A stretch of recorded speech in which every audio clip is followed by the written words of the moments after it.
नमस्कार, मैं हूं प्रेम कुमार। प्रणाम इंडिया में आपका बहुत-बहुत स्वागत है। देश बहुत बेचैनी से देख रहा है कि ये क्या हो रहा है। राहुल गांधी भारत जोड़ो न्याय यात्रा शुरू करना चाहते हैं, लेकिन सरकार अनुमति नहीं दे रही है। ये कैसी डेमोक्रेसी है? राहुल गांधी माना कि मणिपुर से यात्रा शुरू कर रहे हैं, उस मणिपुर से जहां हालात खराब हैं, लेकिन हालात कब तक खराब रहेंगे?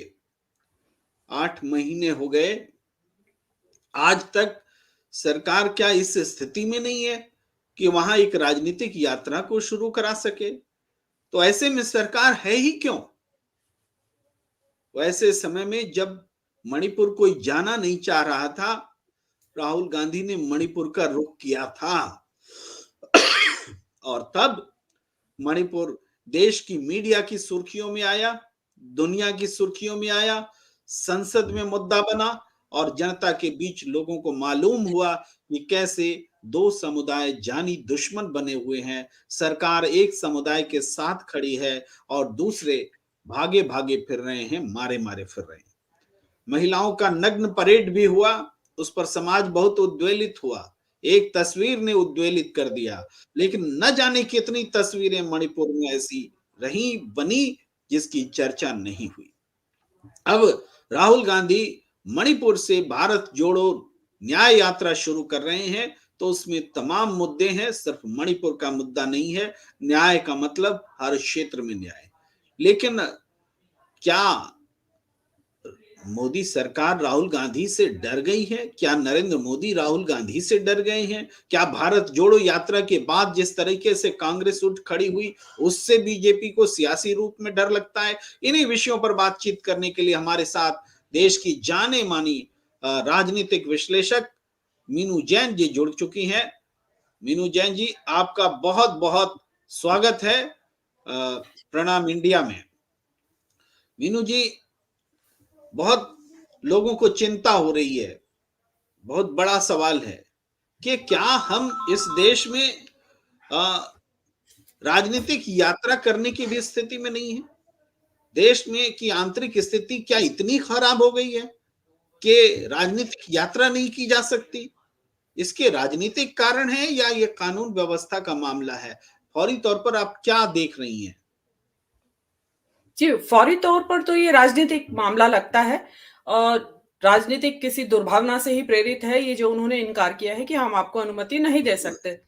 लेकिन इस देश में शांतिपूर्ण तरीके से किसी भी प्रकार की पदयात्रा, यात्रा निकालना, सत्याग्रह करना अहिंसक तरीकों से वो एक नागरिक का अधिकार है। उसमें नागरिक नेता भी हो सकता है, जनता भी हो सकती है, कोई भी हो सकता है। तो इसमें एक मुझे ऐसा लगता है और एक अपनी नाकामी छुपाने के लिए। क्योंकि अगर मणिपुर से यात्रा शुरू हो जाती है, जैसा कि होगी भी। जी, आवाज़ नहीं आ रही है आपकी।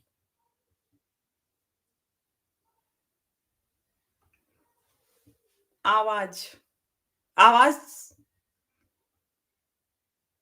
आप अनम्यूट हैं। हाँ, जी हाँ। आवाज आ रही थी, कॉल लेने लगा था, क्षमा कीजिए। Okay, okay, okay. दर्शक भी समझते हैं। जी, जी, जी। जी। ओके। तो मुझे ऐसा लगता है कि शायद मणिपुर से अगर ये यात्रा शुरू हो जाती है, तो सरकार को ये लगता है कि मणिपुर जिसको कि वो अभी तक शुतुरमुर्ग की तरह रेत में सिर दबाए बैठे हैं कि कुछ नहीं हो रहा है। बाहर चल रही है, आँधी तो चल रही होगी, हम सुरक्षित हैं। लेकिन मणिपुर से यात्रा अगर ये शुरू होती है, तो इसको नेशनल और इंटरनेशनल कवरेज दोबारा से मिलेगा। दोबारा से मणिपुर का नाम उछल के अंतर्राष्ट्रीय और राष्ट्रीय पटल पर चर्चा शुरू हो जाएगी क्योंकि पहले भी जब ये कांड हुआ था मणिपुर में जो दुर्घटना हुई थी जो 2 महिलाओं को नग्न परेड करके उनका सड़क पर घुमाया गया था और फिर उसके बाद सामूहिक बलात्कार हुआ, तो उसकी गूंज जो है न केवल राष्ट्रीय बल्कि अंतर्राष्ट्रीय मीडिया में भी हुई थी और सरकार की काफ़ी छिछालेदारी हुई थी। और लेकिन सरकार ने संज्ञान नहीं लिया, वो एक अलग मुद्दा है। लेकिन उस सरकार इस बात से शायद आशंकित है कि कहीं उसी तरीके से दोबारा से हमारा ये मणिपुर का मुद्दा दोबारा से छा जाएगा और सरकार की नाकामियाँ डेफ़िनिटली पब्लिक के सामने आ सकती है।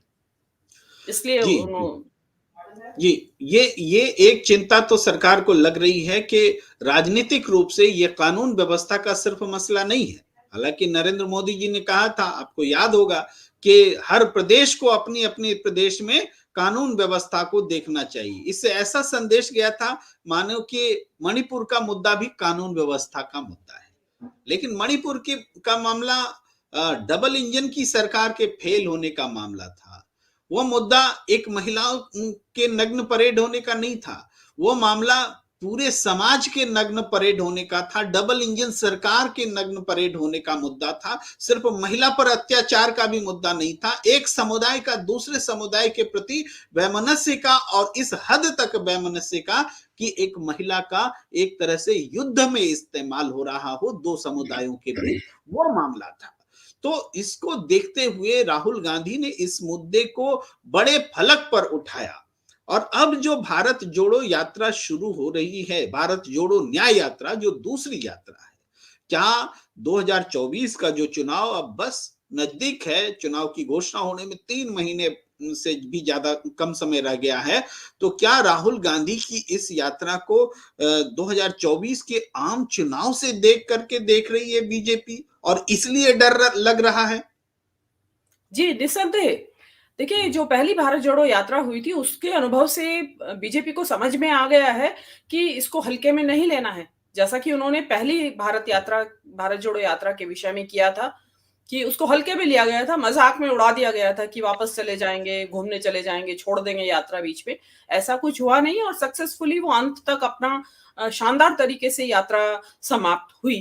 तो वो उसी को उसकी पुनरावृत्ति ना हो जाए, इससे सरकार आशंकित है, क्योंकि इसकी पुनरावृत्ति होना, इस सफल यात्रा की अगर यात्रा उसी तरह की एक से सफल होती है, तो उसका दोबारा से सफलता होना डेफिनेटली चुनाव के नतीजों पर असर डालेगा। देखिए, जो चुनाव के नतीजे जो पिछले दिनों विधानसभा चुनाव हुए, उसमें 2-3 राज्यों में सीधे-सीधे स्पष्ट दिखाई दिया उस चुनाव का नतीजा, और बाकी में भी दिखाई दिया, क्योंकि ऐसी शर्मनाक हार वहां कहीं नहीं हुई कांग्रेस की, जो अब तक वो देखती आ रही थी। और मतलब तेलंगाना आप में ये तो कह रहे हैं मीनू जैन जी कि जो राजस्थान में कांग्रेस हारी, मध्य प्रदेश में कांग्रेस हारी, छत्तीसगढ़ में कांग्रेस हारी, तो ये हार अगर ये यात्रा नहीं होती तो और बुरी होती, और इस यात्रा की वजह से कांग्रेस संभल गई, ऐसा आप कहना चाह रही हैं? जी हाँ, बिल्कुल। मैं इसलिए कहना चाह रही हूँ कि इसका प्रूफ है तेलंगाना। तेलंगाना अविभाजित आंध्र प्रदेश को काट के बनाया गया था, 2 टुकड़े करके। तो तेलंगाना में भी कांग्रेस मृतप्राय पड़ी हुई थी, और आंध्र प्रदेश में भी। वहाँ जो कि एक बहुत बड़ा गढ़ था कांग्रेस। इवन इमरजेंसी के बाद जो चुनाव हुए थे, आम चुनाव, वो आंध्र प्रदेश एक ऐसा राज्य था जिसने सबसे ज़्यादा सीटें कांग्रेस को दी थी लोकसभा में। तो उस राज्य में विभाजन के बाद से सरकार, ये कांग्रेस बिल्कुल मृतप्राय पड़ी हुई थी। तो राहुल गांधी की जो यात्रा तेलंगाना से निकली, उसने मरी हुई कांग्रेस के जो बीज धरती के नीचे छुपे हुए थे, सोए पड़े थे, उनको दोबारा से खाद पानी दिया, और वो प्रस्फुटित हो गए। और इतना प्रस्फुटित हुए कि आप देख लीजिए कितनी शानदार जीत तेलंगाना में दर्ज कराई। ऑफ कोर्स उसमें जो वहां के तत्कालीन प्रदेश कांग्रेस अध्यक्ष थे, उन्होंने उसका काफी जिसको फॉलो अप किया यात्रा का, और खुद भी उसके बाद एक यात्रा निकाली, और उसके सुखद परिणाम सामने आए। लेकिन जो मरी हुई कांग्रेस थी, अगर एक मरे हुए एक संगठन में जान फूंक सकती है एक पदयात्रा, तो वो जिन राज्यों से अब गुजरेगी, जहां पे कांग्रेस का प्रभाव बहुत कम हो चुका है, क्षीण हो चुका है, तो डेफिनेटली वहां जी, जी। इसमें जरूर उसपे स्पार्क या पुनर्जीवन जैसी संभावनाएं होंगी। जी। जी, मीनू जैन जी, आप बिल्कुल हमें उस वक्त की याद दिला रही हैं जब भारत जोड़ो यात्रा जो पहला चरण था, उससे ठीक पहले कांग्रेस की कितनी दुर्दशा थी। कांग्रेस अपना अध्यक्ष नहीं खोज पा रही थी। उससे पहले G23 यानी अपनी ही पार्टी के लोग चुनौती दे रहे थे, और ऐसा लग रहा था कि कांग्रेस अब बिखर रही है, एकजुट नहीं हो सकती है, राहुल गांधी की कोई सुन नहीं रहे हैं, तमाम बातें थी। लेकिन भारत जोड़ो यात्रा के बाद आज हालात ये हैं कि राहुल गांधी एक बार फोन कर देते हैं अखिलेश यादव जी को, तो अखिलेश यादव जी वो अखिलेश वखिलेश भी भुला जाते हैं। यानी अपनी पार्टी में नहीं, दूसरी पार्टी तक में राहुल गांधी का रसूख जो है बोल रहा है, सिर चढ़कर बोल रहा है। आप बहुत सटीक बात करी। मैं एक प्रश्न अपने दर्शक के माध्यम से लेना चाहता हूं। दर्शक ने प्रश्न किया है कि ये बेशर्म लोग हैं, इन्हें कुछ फर्क नहीं पड़ता। और ये आगे कह रही हैं मनमोहन कौर जी कि मैंने अपने लाइफ टाइम में किसी लीडर को राहुल गांधी जैसी मेहनत करते हुए नहीं देखा। ये भारत जोड़ो यात्रा जो न्याय यात्रा है, उसके संदर्भ में ये दर्शक की भावना है। आप इस पर टिप्पणी करें। जी हाँ, देखिए मेहनत तो डेफिनेटली आप अकल्पनीय है 4000 किलोमीटर से ज्यादा की धरती को पैदल कदमों से नाप देना। मतलब इस भारत भूमि को उन्होंने अपने कदमों से छुआ है, पूरी 4000 किलोमीटर की कन्याकुमारी से लेके कश्मीर तक। और उसमें न केवल चले हैं, उसके साथ साथ संवाद भी करते रहे, चलते हुए भी संवाद कर रहे थे। और शाम को जब उनकी मीटिंग्स होती या दोपहर ब्रेक में मीटिंग होती थी, तो उन्होंने समाज के कौन से तबके से उन्होंने बात नहीं की। उन्होंने रबड़ बागान, कॉफी बागान, मसाला बागान के मजदूरों के साथ, देवदासियों के साथ, बुनकरों के साथ और मनरेगा मजदूरों के साथ, मतलब हर वर्ग को उन्होंने छुआ, युवाओं के साथ, बेरोजगार युवाओं के साथ। तो सबके साथ उन्होंने बातचीत की, गिग वर्कर के साथ बातचीत की। तो बल्कि उसका क्योंकि सरकार ये लोग केंद्र सरकार में तो है नहीं कि जो हर समस्या का समाधान पेश कर दे। तो गिग वर्कर्स की समस्या का समाधान इन्होंने कर्नाटक में किया, जहां इनकी सरकार बनी। उन्होंने सबसे पहले आती है उनके लिए पॉलिसी एक लाए उनके वेलफेयर के लिए। तो उससे उम्मीद बनती है, अब जैसे कर्नाटक में बड़ा अच्छा मैसेज गया है इस चीज का, तो एक उम्मीद बनती है कि अगर इनको केंद्र सरकार में लाएंगे तो डेफिनेटली ये अच्छा करेंगे। तो एक राहुल गांधी का जो एक व्यक्तित्व जो सामने आया इस यात्रा के दौरान, देखिए राहुल प्रेम जी, जो सबसे ज्यादा प्रभावित किया, जो मनमोहन कौर जी को भी शायद प्रभावित किया होगा, कि उनको वो जो एक नया व्यक्तित्व जिसका कि हृदय संवेदनशील हृदय है, जो करुणा से भरा हुआ है, प्रेम भाव से भरा हुआ है। तो एक ऐसा व्यक्ति जिसकी कि इतनी बदनामी कर दी गई थी कि पता नहीं कौन एरोगेंट किस्म का, अहंकारी किस्म का ये व्यक्ति है, लेकिन वो हर किसी के गले मिल रहा था। लोगों की हीलिंग टच जिसको कहते हैं, वो जो लोगों को हीलिंग टच उनसे मिलके हुआ, वो बहुत गहरे तक लोगों को छू गया। और मैं एक चीज और भी कहना चाहूंगी इसमें कि जैसे आज जो सत्ताधारी पक्ष के नेता हैं, उनकी जो बॉडी लैंग्वेज है वो बहुत ज्यादा एग्रेसिव है। मतलब लोगों को डर लगता है उनको देख के, वो खौफ पैदा करते हैं जनता के मन में। लेकिन राहुल गांधी को देख के जनता को खौफ नहीं लगता है। उनको लगता है कि जो यात्रा से तो जो और ज्यादा उनको लगा कि ये तो बड़ा प्रेम भाव वाला व्यक्ति है। और इसके नतीजा ये देखिए कि मेरे पास फोन आ रहे हैं कि मैडम आप तो मीडिया जगत से जुड़ी हुई हैं, जरा हमारा भी करवा दीजिए, हम भी चलना चाहते हैं, हम भी साथ चलेंगे।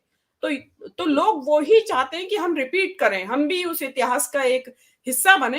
तो डेफिनेटली मेहनत तो राहुल गांधी ने की है। और आपकी जो खाली टी शर्ट में वो कश्मीर पहुंच गए थे, तो वो तो सबसे ही ज्यादा एक, जिसको कहते हैं साधना, शरीर को साध लेना, इंद्रियों को साध लेना अपनी, एक वो वाला एक फिनोमेना था जिसने काफी छाप लोगों के मन मस्तिष्क पर छोड़ी। जी जी मीनू जी, आपकी बातों से दो बातें मन में निकल कर आती हैं।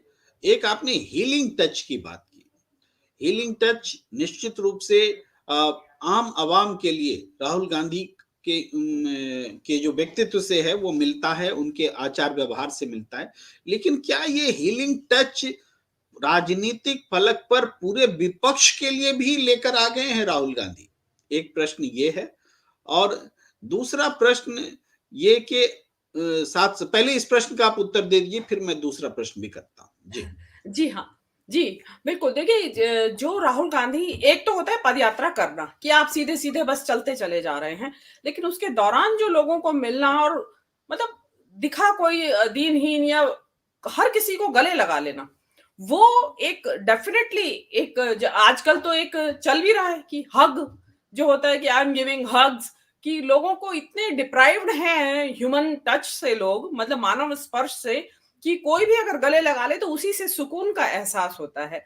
तो और देखिए इस देश में इस वक्त जिस तरीके की बेचैनी है, एक बेकरारी जैसी पब्लिक के अंदर है, मैं भक्तों की बात नहीं कर रही हूँ, उसके अलावा जो 63% है जिन्होंने की वोट नहीं दिया है भाजपा को, वो उनके अंदर बड़ी एक बेचैनी है, एक बेकरारी है।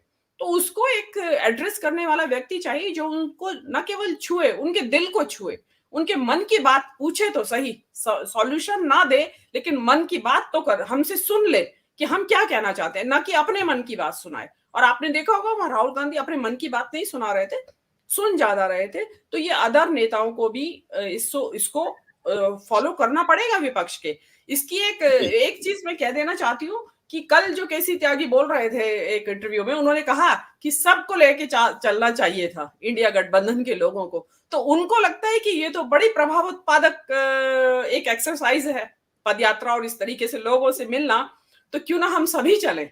जबकि आपको ध्यान होगा कि जब कश्मीर में सबको न्योता दिया गया था विपक्ष को, तो कोई पहुंचा नहीं था 2-3 को छोड़ के। संजय राउत पहुंचे थे, फारूक अब्दुल्ला और ये लोग पहुंचे थे, बाकी विपक्ष से लोग पहुंचे नहीं थे। लेकिन अब उनको लगता है कि हमें जुड़ना चाहिए। जी, बहुत बड़ी बात कर रही हैं। मैं तो अपना वो प्रश्न दोहराने वाला था जो बाकी रह गया था, लेकिन अभी जो आपने बात कही है, ये प्रश्न बहुत महत्वपूर्ण है कि वो राहुल गांधी जी जब यात्रा शुरू कर रहे थे, तो लोग उनका मजाक उड़ा रहे थे। उसमें विपक्ष जुड़ने से कतरा रहा था और इवन जिस प्रदेश से गुजर रहे थे, तो बड़ी राजनीतिक पार्टी जो अपने आप को विपक्ष में बड़ा दखल मानते हैं, वो भी उससे बच रहा था। और आज परिस्थिति इतनी बदल गई है कि सब लोग उस यात्रा में शामिल होने के लिए लालायित हैं। बहुत खूबसूरत पॉइंट आपने दिया है हमें समझने के लिए। अब यहीं से वो उस प्रश्न को भी मैं जोड़ लेता हूं जो मेरे मन में था, वो ये कि एक शक्ति जो राहुल गांधी ने कांग्रेस के प्रति आकर्षित की है, जिस वजह से जनता उनसे मिलना चाहती है, जिस वजह से विपक्ष के दल कांग्रेस के साथ में जुड़ना चाहते हैं, ये शक्ति भारत जोड़ो यात्रा की पहले पार्ट की उपलब्धि रही। तो क्या इसी शक्ति के मल्टीप्लाई होने का डर भारत जोड़ो न्याय यात्रा के दूसरे चरण से नरेंद्र मोदी जी को सताने लगा है? जी हाँ, बिल्कुल। क्योंकि देखिए इंडिया गठबंधन ऑलरेडी बन चुका है। पहली जो भारत यात्रा हुई थी, पार्ट 1 जो हुआ था भारत जोड़ो यात्रा का, उस समय तक इंडिया गठबंधन नहीं बना था। विपक्ष पहले की भांति बिखरा पड़ा था। सब एक दूसरे की टांग खींचने में लगे हुए थे। लेकिन तब तक जब ये तीसरी यात्रा, मैं तीसरी यात्रा कहती हूँ इसको प्रेम कुमार जी, दूसरी भारत यात्रा वो थी जो राहुल गांधी बीच-बीच में कभी ट्रक ड्राइवरों से, कभी फर्नीचर मार्केट में और कभी सब्जी वाले से मिलते थे। वो एक दूसरी भारत जोड़ो यात्रा थी। ये तीसरी भारत जोड़ो यात्रा है। तो अब क्योंकि विपक्ष संगठित होने जा रहा है, सीटों के बंटवारे की बातें हो रही हैं और बताया जा रहा है कि काफी कुछ पर्दे के पीछे सेटल भी हो चुका है, जो कि बाहर अभी नहीं खोला गया है जिस चीज को। तो अगर वो विपक्ष पर्दे के पीछे इतना संगठित हो चुका है और फिर सड़क पे चलेगा, तो एक अद्भुत नजारा होगा प्रेम कुमार जी, जो उससे भी ज्यादा अद्भुत होगा कि ये तो सड़क पे चल निकले। क्योंकि लोहिया जी के शब्दों में कि सड़क गर्म करने निकल गया है विपक्ष।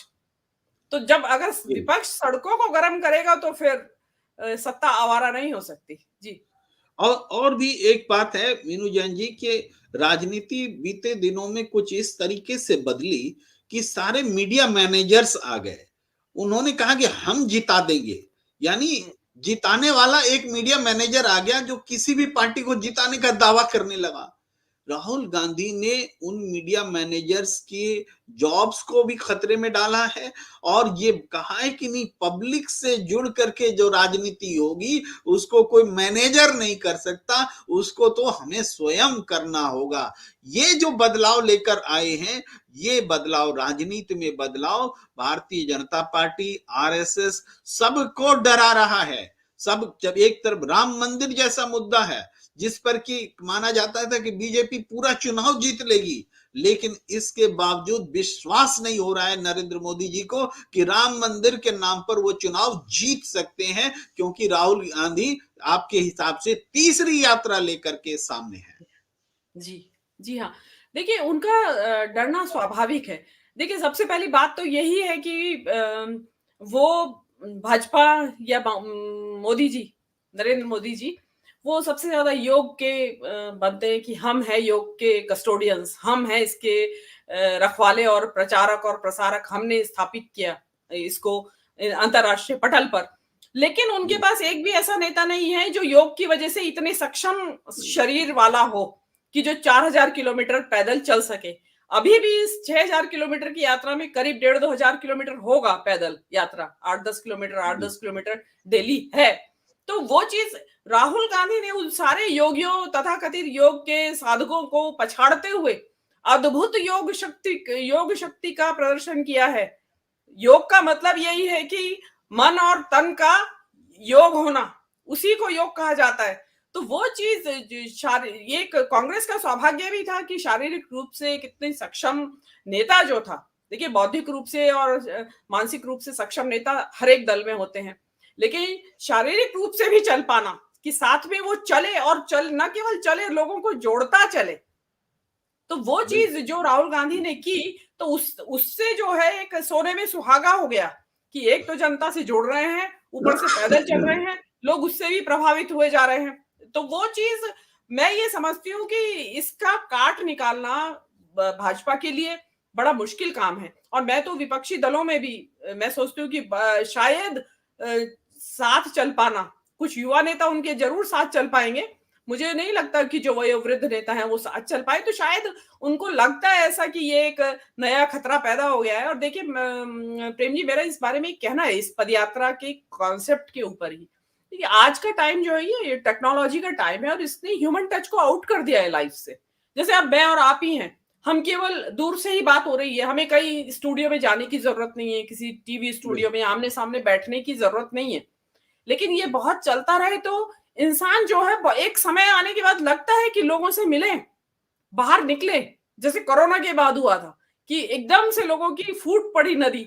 तो वो वाली बात इस पदयात्रा भी ऐसा ही दृश्य पैदा करती है कि जो नेता दूर दूर से दिखाई देता है, टीवी पे ही दिखता है खाली, या स्टेज पे भी 50-500 फुट दूर दिखाई देता है, वो सामने खड़ा है हमारे। उनको लगता है यार ऐसा सीन तो खाली पिक्चर में होता था कि नेता लोगों से मिल रहा है, यहाँ तो ये सच में खड़ा हो गया सामने आके, न केवल मिल रहा है, गले भी लगा रहा है। तो वो एक चीज है जिसने कि इसमें बहुत सारी चीजें, एक फिनोमेना है ये, जिसको एक्सप्लेन मैं अपने तरीके से कर पा रही हूँ, पता नहीं। मनमोहन कौर जी बहुत बारीक नजर रखती हैं। उन्होंने सैम पित्रोदा के इंटरव्यू का जिक्र करते हुए टिप्पणी की है, जिसको मैंने भी थोड़ी देर पहले स्क्रीन पर दिखाया था। और उसमें उन्होंने कहा है कि राहुल गांधी जी के हाथ में से खून निकलने लगे थे हाथ मिलाते मिलाते, ऐसा सैम पित्रोदा जी ने इंटरव्यू में कहा है। और कंपेयर करते हैं कि मोदी जी तो बच्चों से भी मिलते हैं तो कांटे वाले बार लगा करके मिलते हैं।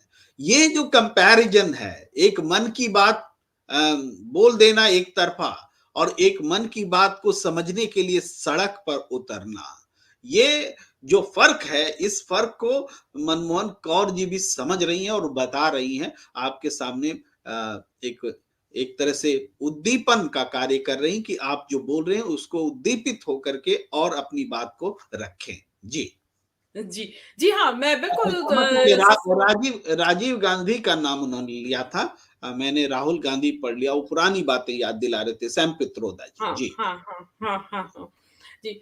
तो देखिए, हो सकता है राहुल गांधी का भी ऐसा ही हुआ हो, क्योंकि बहुत लोग हाथ मिला रहे थे, मिल रहे थे, मतलब इतने मैले कुचैले लोगों को वो गले लगा रहे थे। प्रेम जी, देख के लग रहा था कि मतलब आप एरोगेंस कहिए, स्नॉबरी कहिए, कुछ भी कहिए, मेरी लगता है मैं तो नहीं मिला भाई, गले नहीं मिल सकती मैं इस आदमी के साथ जिससे राहुल गांधी मिल रहे हैं गले। तो वो बताता है कि उनको कोई इस चीज का भेदभाव ही नहीं कि आदमी गंदा है, मैला कुचैला है, मैकेनिक है, ग्रीस पे लपटे हुए इसके कपड़े हैं, या कोई अपंग है। मतलब उनको इस चीज का कोई यही नहीं था। हर एक को उसके लेवल पे आके जो मिल रहे थे, उसने बहुत ज्यादा लोगों के दिल को छुआ। और मेरा ये ऐसा मानना है कि जो लोग इंतजार कर रहे हैं ये भारत जोड़ो न्याय यात्रा का, वो शायद उन्हीं दृश्यों को देखने के लिए लालायित हैं दोबारा से। और मेरा ऐसा मानना है कि कांग्रेस को जरूर बताना चाहिए कि इस बार उनका लाइव जो आएगा वो कितने लोग देखते हैं एवरीडे, क्योंकि लाइव उसकी स्ट्रीमिंग की जाएगी, पहले भी की जाती थी। तो अब की बार जो लाइव स्ट्रीमिंग की जाएगी वो डेफिनेटली बहुत लोग देखेंगे, क्योंकि लोग लालायित हैं उन चीजों को देखने के लिए जिनका जिक्र आज हो रहा है। रेट्रोस्पेक्टिवली जी। और मुझे तो लगता है मीनू जैन जी के गोदी मीडिया भी इस बार भारत जोड़ो यात्रा को एकदम से नहीं दिखाएंगे, इस पर कायम नहीं रह पाएगा। जनता का दबाव होगा और उनको दिखाना पड़ेगा, ऐसा हमें लगता है। लेकिन एक चीज बताएं कि अगर इस यात्रा को अनुमति नहीं मिली तो क्या होगा? देखिए, अनुमति में बहुत सारे रास्ते हैं मणिपुर से, जो मैं अपना बताना चाहती हूँ कि उन्होंने एक जगह को, जिन्होंने कोई एक बड़ा मैदान है, उसके बारे में उन्होंने अनुमति माँगी थी, उन्होंने मना कर दिया। तो ज़रूरी नहीं है कि आप वहाँ, अगर आप बिल्कुल ही अड़ जाती है सरकार कि नहीं देंगे अनुमति, तो कोई ज़रूरी नहीं है कि पूरे लाव लश्कर के साथ मणिपुर से शुरू की जाए। मणिपुर में एक ही जगह 10 नेता इकट्ठे हो जाएँ, 10 कार्यकर्ता इकट्ठे हो जाएँ और निकल पड़े वहाँ से झंडा लेके। तो वो भी एक संभावना बनी जा सकती है, या इस तरीके से उसको संभव किया जा सकता है असंभव को। लेकिन बाकी का तो मुझे ऐसा लगता है कि उनको भी ज़रा दिखा रहे हैं, क्योंकि वो जो भाजपा जो सरकार में है, उनको भी अपने कार्यकर्ताओं को बताना है ना कि देखो, हम जल्दी से अनुमति नहीं दे रहे हैं। अल्टीमेटली उनको भी पता है कि नेगेटिव जाएगा इसका इम्पैक्ट। जितना इसको रोकने की कोशिश करेंगे, उतना ही इसका प्रभाव बढ़ेगा और लोग उतने ही ज़्यादा इसके प्रति आकर्षित होंगे।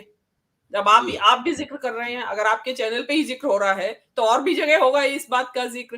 तो वो नहीं चाहेंगे कि इस बात का रोकने से हम इसको ज़्यादा चर्चा का विषय बना दें। मुझे ऐसा लगता है।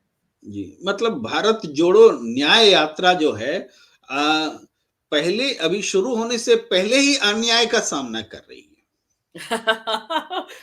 बड़ी खूबसूरत बात कही आपने, और हो सकता है आगे भी करे, क्योंकि जिस जी, तरीके का टंगड़ी ये यहाँ अड़ाई गई है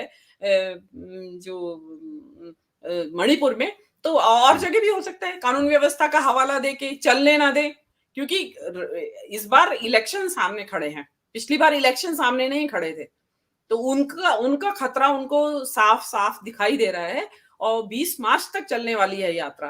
तो इसलिए हर संभव कोशिश की जाएगी, वो आगे आगे देखते हैं क्या होता है। जी।